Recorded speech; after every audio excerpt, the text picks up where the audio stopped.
been sharing stories and it's been seeming like it's one way and all that. But don't get it twisted, nigga. There's stories where niggas took L's and shit. Nigga, one time, nigga, I was in Solano level 3 yard with me. It goes down. It goes down so much, nigga, I came from a level 4 to Solano, level 3. And nigga, I was in a hole in 2 weeks for a ride with the Southsiders. So, on top of that, we was on lockdown for riots with the Northerners.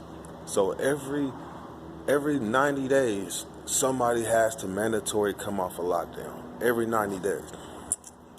So we was guaranteed a riot every 90 days, either with the Southsiders or the Northerners. And this is in 05. So I ended up catching a staff assault. That's a different story.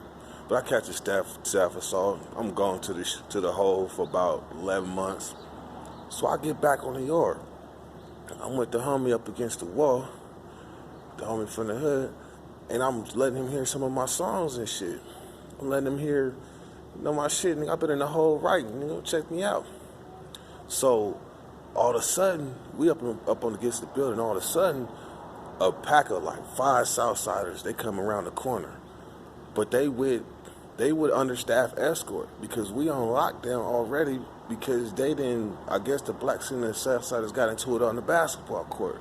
So after so often, you gotta let them off of lockdown so they can move around, control movement. So that's with an escort, no cuffs though. So when they come around the corner, I see him. I'm telling the homie, I said, "What is them, Northerners or Southsiders?" He was like, "I don't know." I said, "Well, shit, I'm on point." So they go to the building like they about to go in the building because the police about to let them in the building. Next thing you know, man, the ones in the back, they got to whispering some shit. I seen it though. I told them, watch. Next thing they broke. Bam. One ran at me. When I seen a knife, shit, I ran at him like, man, fuck this shit. Nigga, he ain't about to cut me up. So, nigga, I run to him. We start thumping. And I slipped.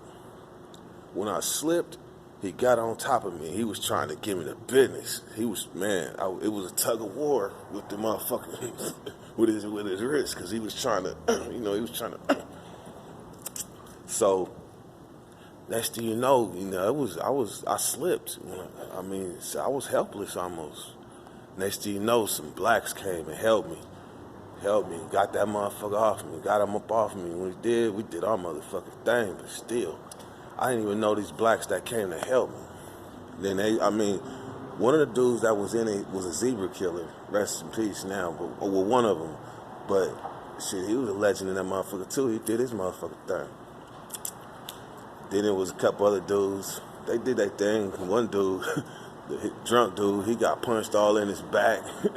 They put him in a cell with me in the hole. This motherfucker had blood coming out his eyes, like tears of blood. I don't even know how that happens. But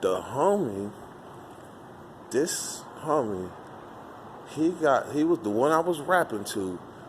When the smoke cleared, after we was doing our thing with the one that tried to cut me, we go to the side, bam. When the smoke cleared from all the little blocks and all that shit and the pepper spray, that nigga, we heard the police went over to the homie, was like, "Hey, we need a gurney for this one, stat." Man, my homie got sliced, he got sliced all in the face, all in the neck, all in the back. So, man, when I seen it, when he stood up, man, he looked like Zipper face. Fucked me up.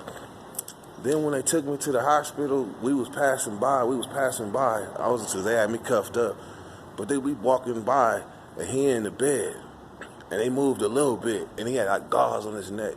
When he moved a little bit, man, blood came out. I was like, oh, hell no.